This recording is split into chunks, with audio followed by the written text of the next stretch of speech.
Let's talk about ranges of payments for sync fees on a song with a vocal in episodic television on ABC, NBC, CBS, or Fox, major networks, broadcast networks. What's the range for that? Oh God. It could be quite wide. And I would tell you that, I'm a library owner, so I can speak only as a library owner. Right. If I was speaking as a record company, the numbers might be different. If I was a major publisher, the numbers may or may not be different. Let's actually talk about that, because you were the first person to tell me about that. We were getting in some requests where the numbers were really high, and I thought, this has to be BS. This can't be real.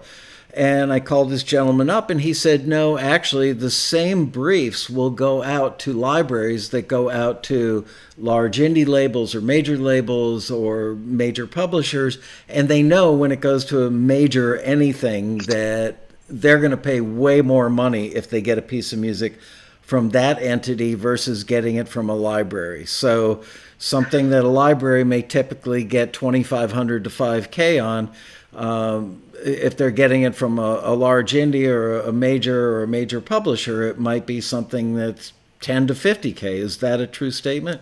It is a true statement. That being said, over the last, 10, 15 years, all the majors have started internal libraries.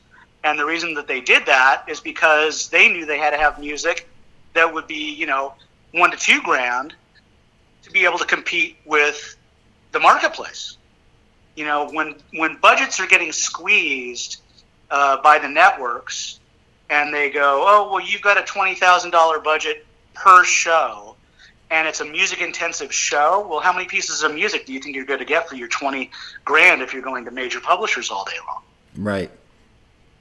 So if you're a show and there's 10 pieces of music or 10 songs, let's say, in that show, it's just math. If it's $20,000 is your budget or $30,000 is your budget, that's your budget, and you got to make it happen.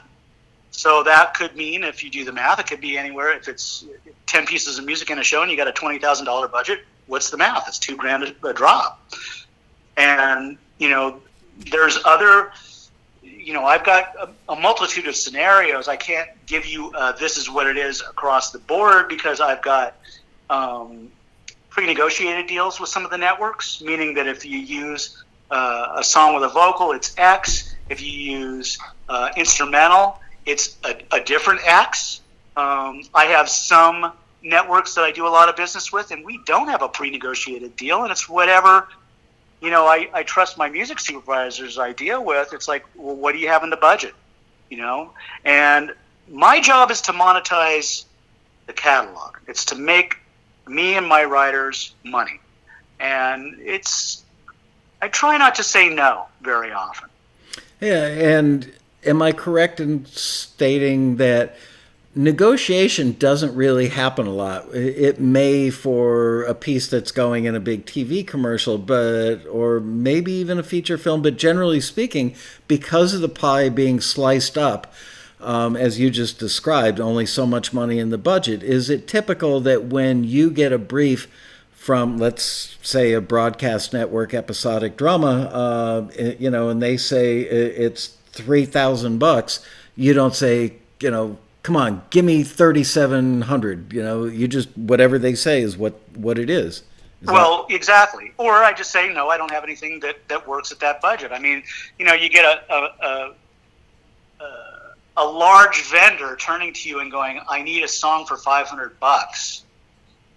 That's when you start going, well, really? I mean, and then you look at the stars that are in the film and you go, that's a major motion picture, really? $500 all in? I mean, and, I get those emails. And so you have the dialogue. Well, okay, it's not as busy of a day. Let's spend the time and pitch the music. And if we're slammed, that particular request, I hate to say it, just kind of gets prioritized down the list, and the guys that are offering 10K, 5K, 3K, whatever, that stays further up the list. It's just business.